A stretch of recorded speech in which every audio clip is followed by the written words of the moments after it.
Hi, everybody, and welcome to the Self-Sewn Wardrobe live broadcast. Today we're going to be talking, once again, about sewing space. That's what we're talking about today. And actually, I've got the planner printed off in a couple of ways. So, we're on January 2nd. If you don't have your planner printed out, you can check it out. Here is the... what I have today is I have it printed out actually in two sizes. I was going to show you. So here is letter size. Oh, is that backwards to you all? Let's see here. Tell me which way is backwards. Because I can never tell on here. I can't tell if it's backwards to me, if it's not backwards to you. But anyway, so I'm at the Making Sewing Space. So here it is, letter size. Okay, like printed on, a full sheet of paper. Okay. And then I gave it a little try of printing 2 pages per sheet.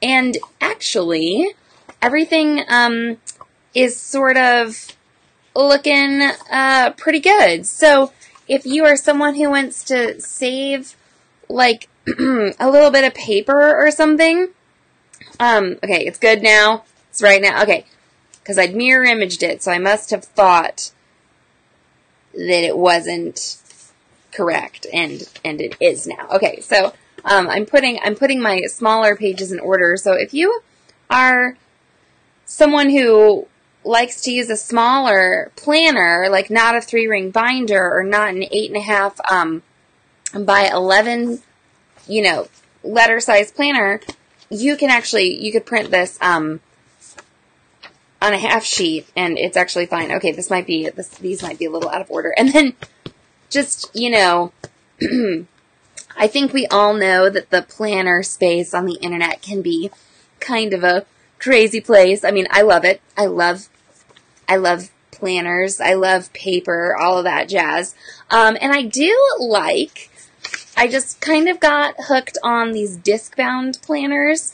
It's what I use for my personal planner here. So that's what I have going on with my big one here, with my big 8.5 by 11. I have a disc-bound planner. I have like some Post-it notes that I keep in the front. That's for Self-Sewn Wardrobe. And then this is my personal planner, and it's disc-bound. And yeah, I freaking love these. I think they're so cute.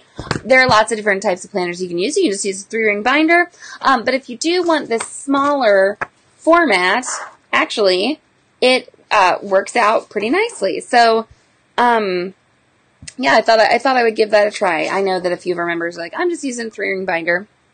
I know some of you have just downloaded the PDF to your iPad and are just writing away in there. So I think that's pretty exciting too. So here's my little one. Even the text on some of the prompts, like there's plenty of space for you to write. And so I think that's really cool. So I have a little bit of, actually I'm kind of wondering if I want to switch to this smaller size. Like I kind of like it. I haven't filled out a lot of my, planner yet. So maybe I'll do that right now. So in the 31 Days of Sewing Challenge, yesterday was day 1, and, where's day 1? I printed these out on these, double sheets of paper, and now everything's out of order. So, day 1, what I did yesterday, actually, I came in here, and I finished up that bathing suit for my daughter, but then, this holiday season has been extremely busy, even though I did not travel anywhere. Many people came to our house, even though we actually didn't host like a real holiday. A lot of my friends from out of town came in, just lots of people. And yesterday, my husband's cousin came over, and then also we hosted. We decided that Noah and Franny should just come over at the same time too, or later that evening, and then another person. So I have met.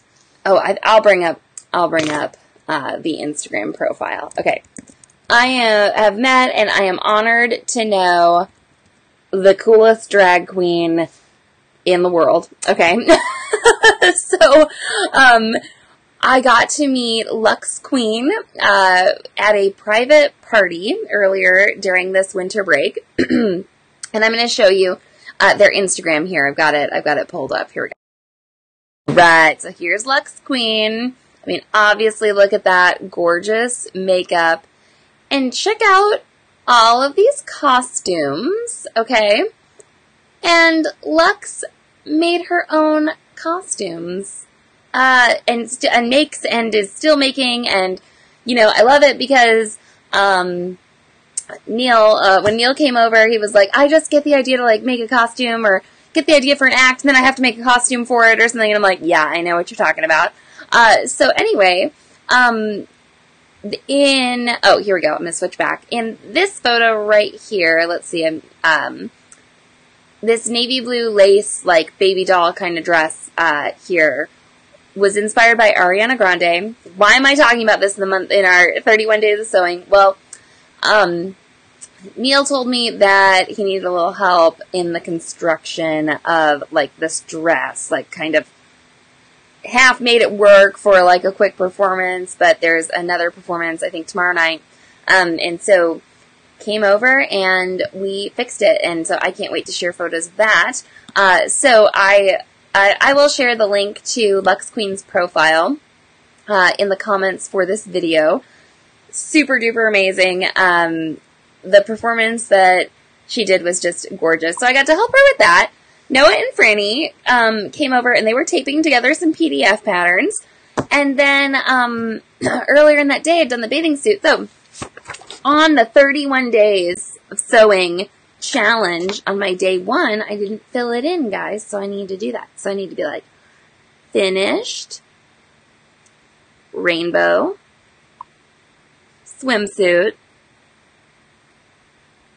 helped Lux with Ariana Grande, costume, bam. All right, so why am I writing this down? Like, why is it important? I'm one of those people who can kind of just, like, life can just sort of pass me by, and then I'm like, oh, I did that at one point, or, you know, I find that actually it's kind of nice to keep a record that I can look back at. Otherwise, I just won't remember. Like, I just kind of can, like, draw a blank until it's jogged. Till a memory's jogged for me. I don't know if this has to do with being a parent of young children or something. Heard it from other people. Gretchen Rubin is a podcaster who talks about happiness all the time, and she sells a 5-year journal, and she said her justification for coming out with that product was that she often felt like she wasn't, like, aware of what was going on sort of in her life. So it's kind of nice to keep that, view of writing it down. And so if you can keep your little planner or some kind of little journal in your sewing room and just write down a quick note, you might end up being more grateful for that than you can anticipate, okay? So it can be helpful. So anyway, hey Gail, it's Gail's first time live. Hope you're enjoying yourself.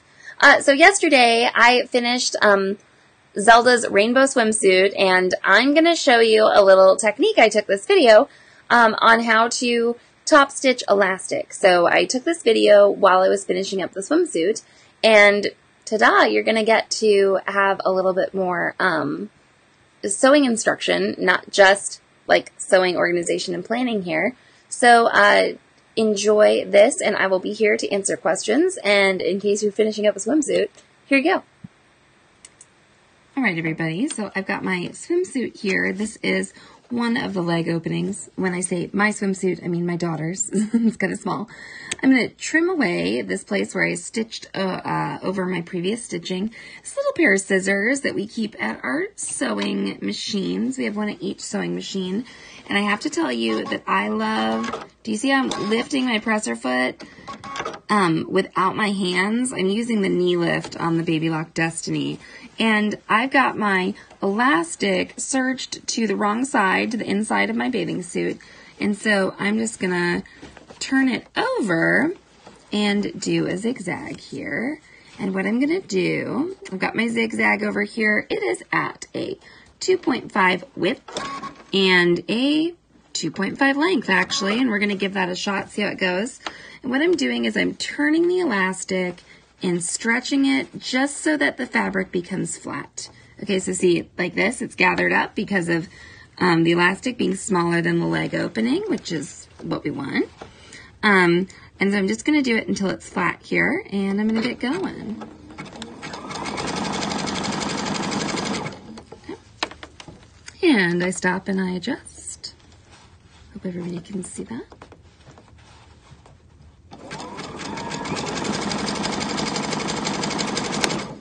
Oh, got a little off there. The camera's kind of in my way, but that's okay. I'm using, I'm going to raise my presser foot. Here, let's see. Yeah, all right. I raised my needle with my power foot on the Destiny, so that was good. I love these buttons that you can push with your feet or your legs. One of my New Year's resolutions is to not say things on camera like, can you see that? Okay, here we continue going on. So I might have a little funky spot there. Like I said, it's a little, the camera is right in my hand space. So I'm holding that flat and continuing. And this is what I'm going to do for every elasticated opening on this bathing suit. I've got 2 leg holes, 2 armholes, and a neckline. And what I'm doing is I'm kind of stretching my fabric over so that the elastic, so I know it's folded over so I don't have too much like fabric folded over, right? So here's like the edge of my elastic. I can feel it. That's what I want. I don't want to get too much fabric folded over because then it would be an incorrect line.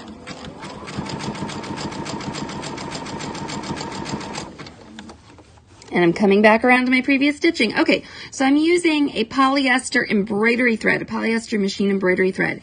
It's color fast, it's chlorine resistant. I've bleached this thread before and it stayed fine. So it will be a-okay. And we come to the end here, stitching over previous stitching. I'm gonna stitch in place using my little stitch in place button. I'm gonna cut my thread too.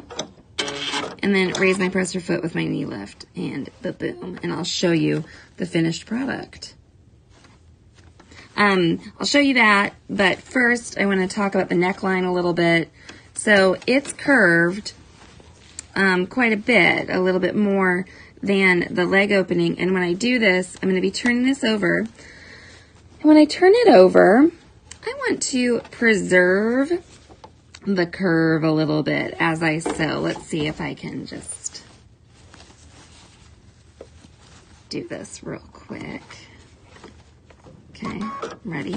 I don't know, didn't want to say that, but don't know how well you can see it, but I just know that my zigzag is lined up in the center, and I kind of keep the edge of my fabric like right here where the plastic meets the metal on my presser foot. Let's see if I can move the camera. Yeah, so that's where I keep the edge of my fabric. So this is one of those times when you are learning and to manipulate stretchy fabrics, and you're stretching a little bit, but you don't want to stretch too much. You also want to allow the machine to feed the fabric through. You don't want to stretch it so that the machine has difficulty feeding. So I'm folding over, so I've got the edge of my elastic there.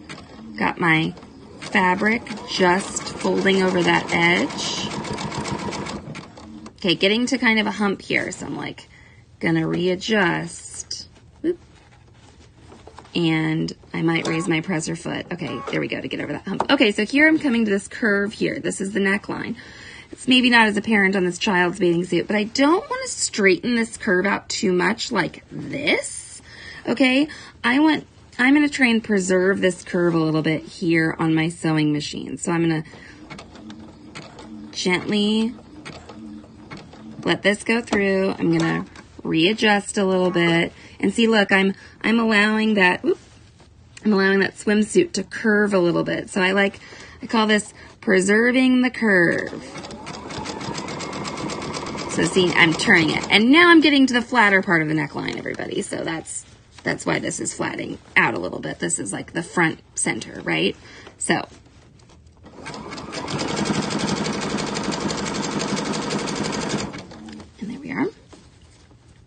And I'm going to come around and I'm going to have more curve, right? Because I'm going to come to the other side of the neckline. So, oh, that's nice. See that nicely? Okay.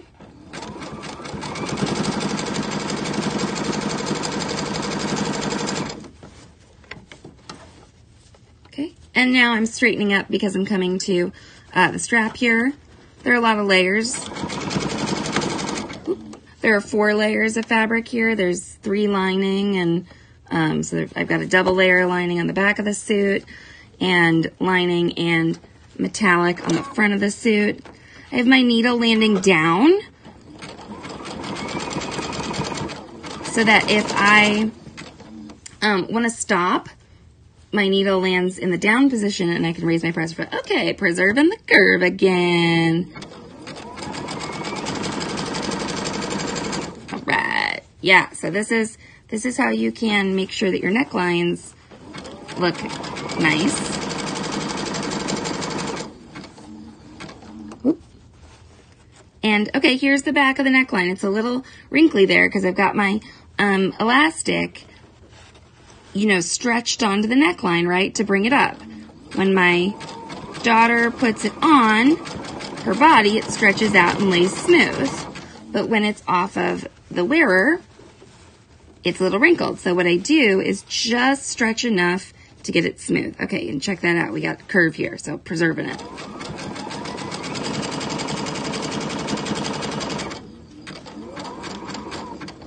And stitch in place a little bit. I love the stitch in place instead of back stitching. It makes me happy. All right. And then I'll turn this right side out. So much fun. And here's my little girl's bathing suit. Okay. And I'll show you when I get back live what it looks like a little farther away. All right. So yeah, I got that finished yesterday. This actually is something that I needed to get finished. It didn't quite fit her when she tried it on. Look how small it is. And so anyway, I got it all finished, and I can't wait to get pictures of Zelda in it. So yeah, that is what I finished yesterday. And I apologize that parts of the video were kind of shaky. I'm learning about using this this little tripod we have when filming myself sewing. So it had been touching the machine. And so when I sewed really fast, it would shake a little bit. So yeah. And then if you are watching on your phone, make sure to click on the video and then give permission for this software program that I'm using to see your name. So I've written down for my day 1 of sewing, of my 31 day of sewing challenge. I have actually not sewn today in the studio. Obviously, I'm here doing a live broadcast, foregone conclusion. Okay, so that, like, honestly, that's part of the reason that I did this, because I decided that going live was, like, going to count for me. So if that's the only thing I do today, okay. But there are some threads up here that need to be put away. So maybe I'll just put those threads away here, like, still from our Zigzag Live broadcast. We have a really big cutting table, so, you know. I put a little link to the planner system in the description, just in case you're interested in that. Once again, here's the planner printed out itty bitty, like on 2 sheets of paper, or 2 pages, like per sheet of paper, so that's kind of fun. I think I'm going to put that together because I really like it. The ARC system has some, or the disc-bound system, whether it's the ARC system or not, it has some cute little inserts that you can do, and little, like, pockets and things like that. I think I even have, oh yeah, I do, here. I have a little baggie, and it actually has a bra, this is a whole bra pattern in here. So this is like an entire PDF bra pattern, because bra patterns end up being cut down into, like, really small shapes, that mostly fit on a piece of paper. So, however you're organizing your planner, I don't know that I would keep always, like, a pattern in my planner, or in my, like, reflection journal. But hey, the other thing I want to mention with how the planner is organized is there's a little date, like a month and date, bar down at the bottom where you can date your entries, when you're filling them out. And then also there's this little dashed line down there. And that's for you to put a page number. And so you can number your, like, entire planner, you know, starting from whichever, you know, planner month you started on. And then you can also, just so you know, some of the pages in here can be printed out multiple times, okay? Or on another month, if you've got a project, there are certain pages that can be printed out, that can be duplicated, okay? So keep that in mind, and that's why that little line is there, so you can do a page number. So yeah, I'm excited to, okay, 2 of 2, I'm 2 for 2 going live, and I'm excited to go live again tomorrow. I think what I'm going to talk about tomorrow, I'm going to compare, since we started a conversation on this, Marie Kondo, the KonMari method, to a couple other organizing bloggers, or, media makers who I follow, and everyone has very strong feelings about this, so maybe I'll start a little discussion further about that in the group, and you all need to so long and so happy, and I'd love to see your planner printed out and your little entries for day 1 and 2. All right, everybody, I'll see you tomorrow.